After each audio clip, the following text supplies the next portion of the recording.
За сайн байна уу? Кино салбарын тухай нэгэн подкаст хүргэе. Бичлэг эхлэхийн өмнө сануулгын сувг бичлэгүүд маань таалагдсан бол лайк, саб дарахаа битгий мартаарай. За ингээд бичлэгтээ оръё. Тийм ээ, Холливуд сүрч байна, уналтанд орж байна. Дэлхийн бусад орны киноны салбарууд янз бүр байж болох ч дэлхийн хамгийн нөлөөтэй том баян болох Холливуудад маш том сүрэл эхлээд байна. Үүний гол буруут нь Холливуд өөрөө байгаа юм. Үүнд олон зүйл нөлөөлж байгаагийн заримыг нь туртээ. Эхнийх нь та нар нэг зүйл анзаарсан уу? Ер нь ажиглаад байх сүүлийн 10 жилд Холливуудын кинонууд нэг л хиймэл бодит биш, амьдралгүй өвдгөртэй санагддаг болсныг.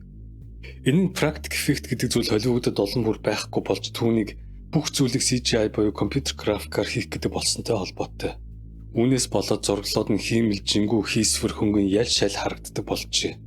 Урд Джеки Чан, Брюс Ли гэх мэт жүжигчид гардан тулаантай кинонд гайхалтай хувьсгалхийн, гайхалтай зураглууд бүтээнгээ түүнийг үзэгчдийг хуурч мэхлэхгүй бодитоор нь хийн орлон тоглож ашиглах гэх мэт аргаар тулааныг бодиттой үнэмшилтэй харуулж чаддаг байсан юм.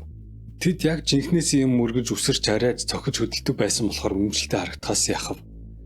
Джеки Чан жинхнээс автоснаас дүүжлэгдэж толгоороо шил хаг цохиж хідэн давхар байшингаас унаж өнхөрч үсэрдэг байсан болохоор түүний бүтээсэн кинонууд одоо хүртэл үйл явдал найруулгын хувьд хуучраагүй сонирхолтой хэвээр харагддаг. Жан-Клод Ван Дам гэх мэтийн жүжигчид мөн адил. Ван Дам өөрөө Европын каратегийн авраг байсан тул кино найруулагч түүнийг сонголттой амжиг харагдуулах гэж эсвэл тулдаж чаддаг мэт харуулахын тулд элдв зайлмаг хэрэглэх шаардлагагүй байлаа. Тэр угаасаа л тулаанч хүн байв. Шварценеггер мөн адил.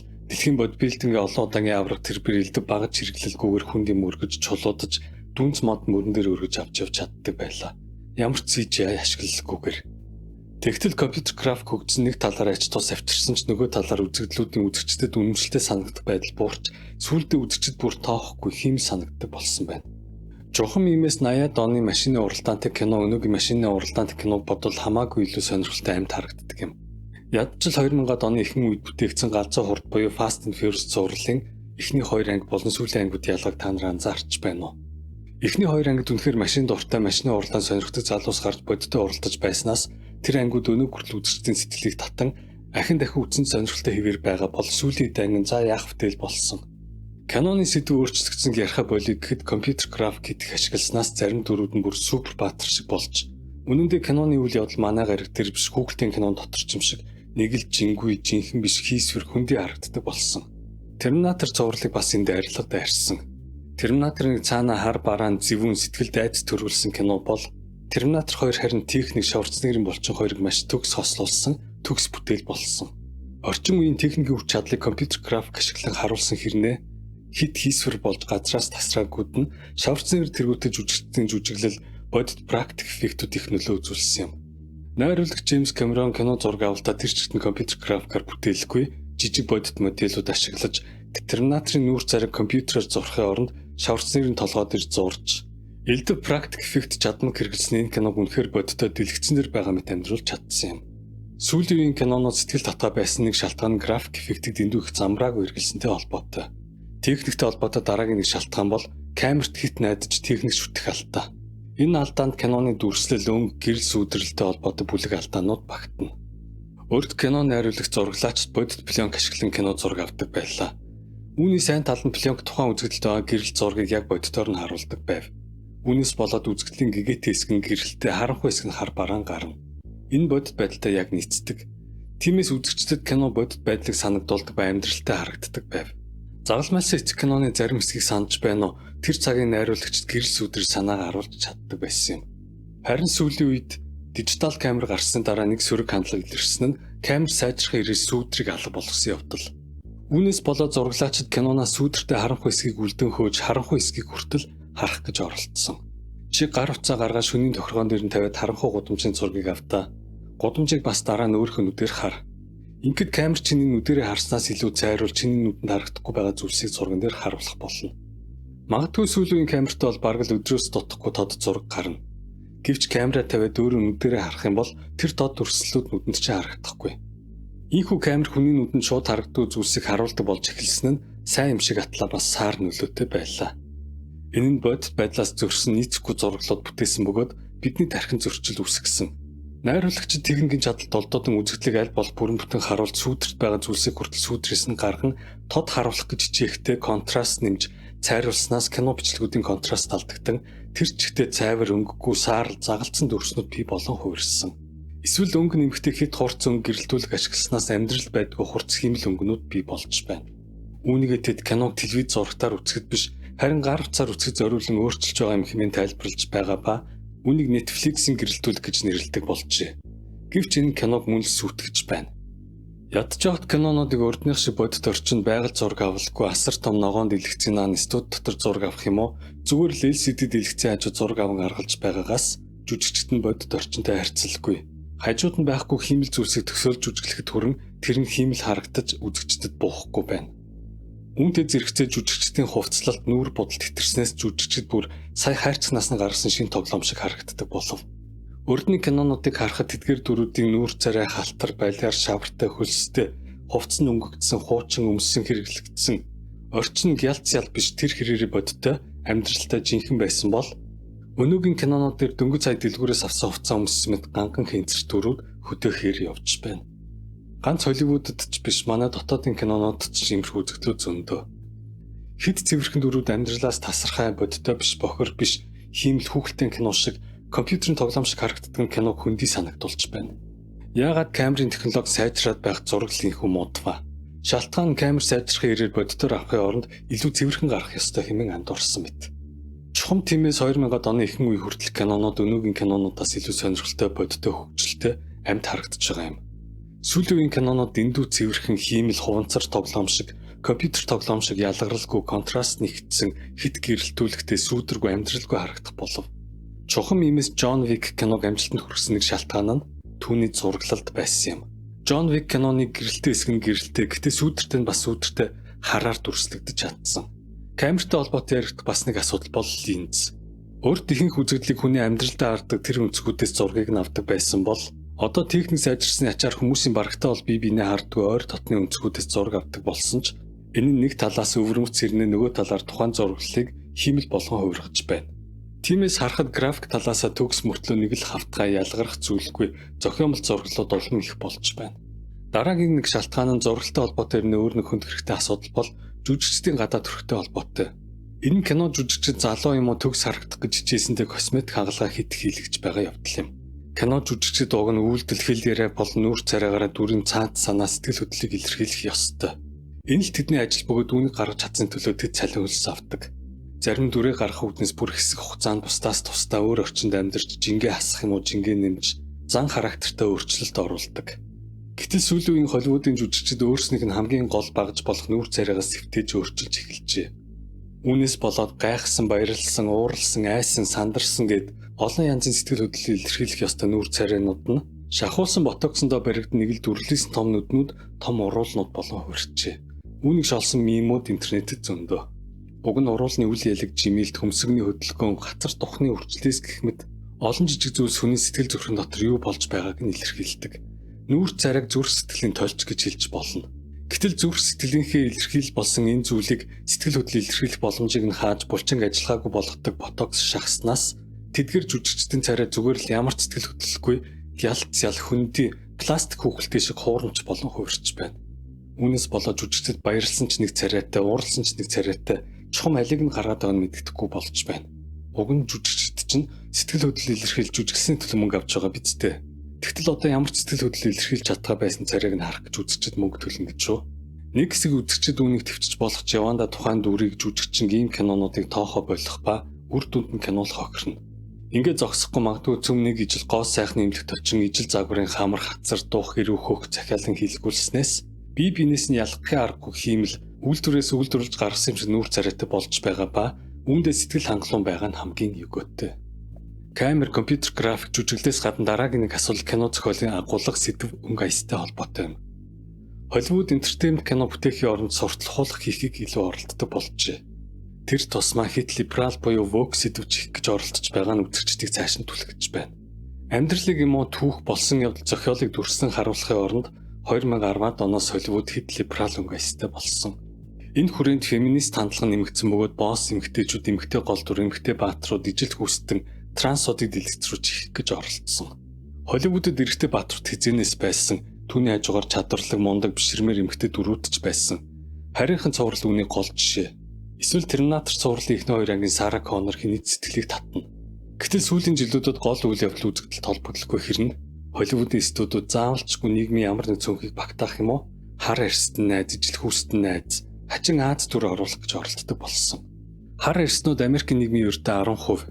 Гэтэл сүүлийн үеийн Холливуудын кинонуудыг харахаар хар арьстнууд бараг Америкийн нийгмийн тэн хагас юм шиг буруу төсөлд үүсгэхээр дэндүү их харуулдаг болж ингээд зогсохгүй. Түүхэнд байсан цагаан арьснуудыг хар арьстай болгох юм уу? Snow White буюу цасан цагааны дүрд Латин Америк бүсгүй тоглож байгаа нь өөрөө говь болох юм. За яг хүүхдийн кино зохиолын дүрүүдэд өөр арьсан тоглуулаад биз. Уран сайхны өвөрмөц шийдэл юм гэж ойлгож болох ч. Бүр түүхэн бодтхон болох Францын дайчин бүсгүй Жанна Даркийг хар арьстан байсан мэтэр дүрслэх гэж оролдох юм уу? Дэлхийн 2 дугаар дайнд хар арьстай өрөөсөн гар хөлн хиймэл хөгжлийн бэрхшээлтэй лесби гей цэргүүд байлдад байсан мэтэр дүрслэх нь бас арай л хэтрүүлэг юм. Хүмүүс зөвлөлтийн үеийн зарим киног суртал ухуулах гэж шүүмжлэх дуртай. Гэтэл өнөөгийн Холливуд зөвлөлтийн кинонуудаас ч илүү тарих угаасан суртал ухуулгын шинжтэй болж хувираад байна. Иймэрхүү асуудал Холливуудын олон кино цувралыг дайрсны дотор оддын дан кинотой холбоотой Мандалориан цуврал юм уу? Европын үлгэр домгоос сэтгэлэн бүтээсэн Вичер кино цувралыг ч дайрсан. Үүнээс болоод үзэгчид Холливуудын сүүлийн үеийн кино телевизийн цувралуудаас татгалздаг болоод байна. Тухайлбал эхэндээ маш хүчтэй сонирхолтой эхэлсэн Вичер цуврал даанч харамсалтай дороотч байна.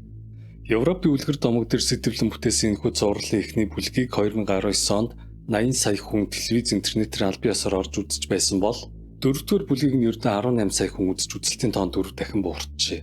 Хит либерал санаануудыг хүчээр шигдэх гэж оролцсноос гол дүрийн Сири охин нийгмийн цөөнхийн төлөөллийг хүчээр багтаах гэж цуглуулсан юм шиг хачин Ривер хураавар найзуудтай болж бүр ижил хүүстэн болж хувирснаас Вичрийн үзэгчдэнд хоёрс буурсан. Harry Potter-ын Дамблдор захирлыг ижил хүүстэн Снэпийг хар арьстан мэтэр дүрслэн дахин бүтээх гэсэн оролдлогуудыг Harry Potter цувралын фэнүүд хүн дээр хүлээн авч байгаа ба энэ мэт асуудлаас болоод зохиолч J.K. Rowling либерал үзэлтнүүдтэй, трансгендер үзэлтнүүдтэй зөрөлдөн маргаж мэтгэлцсэн ба үүнээс болоод Harry Potter киноны зарим жүжигчдтэй тухайлбал Emma Watson, Daniel Radcliffe нартай нэлээд муудалцаад байна. Оддын дан цувралын сүүлийн ангиудад хүчрхэг эмгтэй дүр харуулах үүднээс гол дүр Рэг дэндүү хүчтэй мундаг харуулсан нь ямиг заалгалгүй сурчдаг, тэмцэлгүй, сонирхолгүй Mary Sue английн дүр болж хувраад байна. Өмнөх ангиуд дээр гол дүрүүд алдын хүчийг эзэмшихийн тулд ихээхэн тэмцэж алдаж онож байж сурдаг. Гэтэл Рэй бүсгүүд алдын хүчийг мэдсэн даруйдаал Shaolin Supermaster Ninja шиг хэдийн олон жил дасгал сургууль хийсэн мастеруудтай энэ тэнцүү тулалддаг нь хийсвэр фантази киног бүр итгэхийн аргагүй үнэмшилгүй болгодог юм. Мастер дэндүү олон талын авьяастай. Тэр дэндүү сайн нисгэгч, маш сайн механикч, маш сайн тулаанч. Энэ бүх олон талын ур чадварыг тэр бас ямарч багшгүйгээр сурсан дэндүү үнэмшилгүй, утгагүй. Зүгээр л гол дүрийн эмэгтэй баатар гайхалтай байх ёстой гэдэг үзэл баримтлаас болоод тэр ийм сонирхолгүй уйтгартай дүр болон хувирсан нь киног ч мөн утга учир багтай болгосон юм. Үйл явдлуудын турш тэр маш олон ноцтой алдаа гаргадаг ч үүнийхээ төлөө шийтгүүлдэггүй. Люк Скайуокер алдаа гаргаснасаа болж гараа тасдуулдаг бол Рэй ямар ч алдаа гаргасан хөнгөн мултардаг. Энэ нь түүний алдаануудыг дэндүү ач холбогдолгүй утга учиргүй болгодог. Үүнтэй төстэй кинонуудын тоонд 2016 оны Ghostbuster, 2019 оны Terminator Dark Fate, Indiana Jones зэрэг кинонуудыг дурдж болно. Ялангуяа Indiana Jones-ын загалмайлсан охин гэх дүр болох Helena Shaw арай л хүндэтгэлгүй.